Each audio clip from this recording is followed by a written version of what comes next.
Battle Royale as an anime is not as uncommon as you might think. Because over the years there was a lot of animes with such premise, long before all of this Battle Royale craze. In fact, the Battle Royale as a concept we all know originated, and you guessed it, in Japan.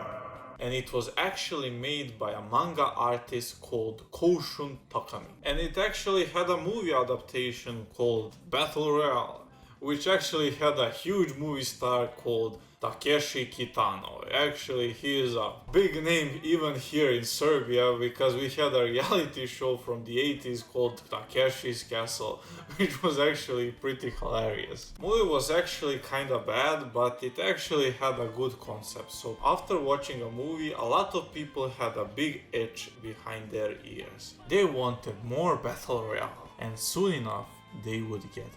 So today I'm going to show you my top 10 Battle Royale anime. So buckle up and let's get on with this list. At number 10 we have MIRAI NIKKI. Put those pitchforks down, please, guys. I know that many of you will disagree with me with this opinion that I have.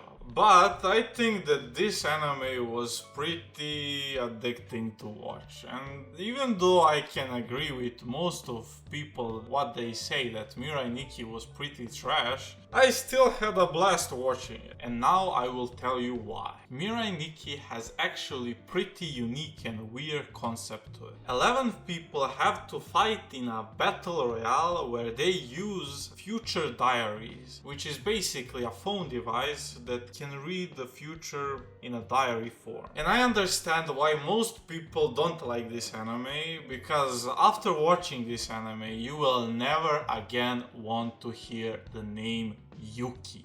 Yuki?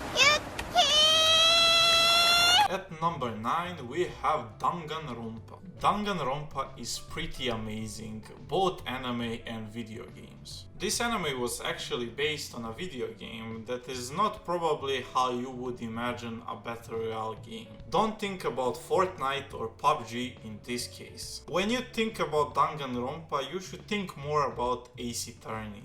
Objection! Danganronpa is actually a murder mystery battle royale, where students are actually thrown in school of all places. They are forced to kill each other in a twisted game of battle royale, where they need to solve a murder mystery, where after each kill, they need to find who committed the murder. So try not to get attached to the characters in this anime, because soon enough, they might die. At number 8 we have BTOOOM follows a man who is really into video games. And for some reason someone had an idea to kidnap him and put him to a deserted island. Because he was one of the top players of some battle royale game in Japan, where they have to fight each other with bombs. And I don't like where this is going. While trying to survive on the island, he came across a girl that is almost getting...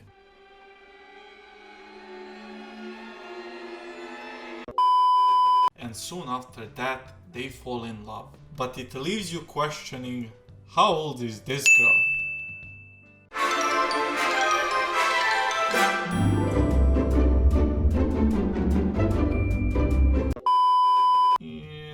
Let's move on to the next entry. At number 7 we have Basilisk. In Basilisk we have a very unique take on ninjas. Well, not so much, but if you ever wondered if Naruto stayed at a ninja level and not in a Dragon Ball Z level, this is how it would look. This anime is heavily inspired by Romeo and Juliet, a tale of forbidden love, because one of them is from Iga clan and one of them is from Koga clan, a two warring clans that were fighting with each other for generations. And now they are forced to fight each other in a team battle royale game, where they have to kill each other in order to see who will be the next shogun. So if you never heard about Basilisk, I think it's a goddamn time to watch it. But if I were you, I would skip on season 2 because it doesn't add up on the story whatsoever. At number 6 we have Naruto. When I say Naruto, I'm not talking about Naruto Shippuden. And thank God that I'm not talking about whatever this is. I'm talking about a specific part of Naruto. I'm talking about the Forest of Death part of the Chunin exams. The whole point of Forest of Death is that ninjas are forced to kill each other in order to collect the scrolls that they need in order to proceed in Chunin exams. For many genins, this was the first time they got the taste of the real ninja world. And this showed us how really Naruto can get dark at times. And in my opinion, Forest of Death was the high point of the whole series. At number 5, we have DEADMAN Wonderland. DEADMAN Wonderland follows a guy named GANTZ, who was accused of murdering his whole classroom. And we all know that wasn't the case. And shortly after that, he was sent into a deadly game of DEADMAN Wonderland, where prisoners are forced to participate in a whole bunch of deadly games, where prisoners need to fight for their own lives. And shortly after entering the deadly game of DEADMAN Wonderland, our guy GANTZ discovers his newfound superpowers. And you probably think superpowers, that sounds pretty cool, but this guy has to destroy his own body in order to fire projectiles of blood, which will leave you pretty disgusted whenever you watch a fight scene in this anime.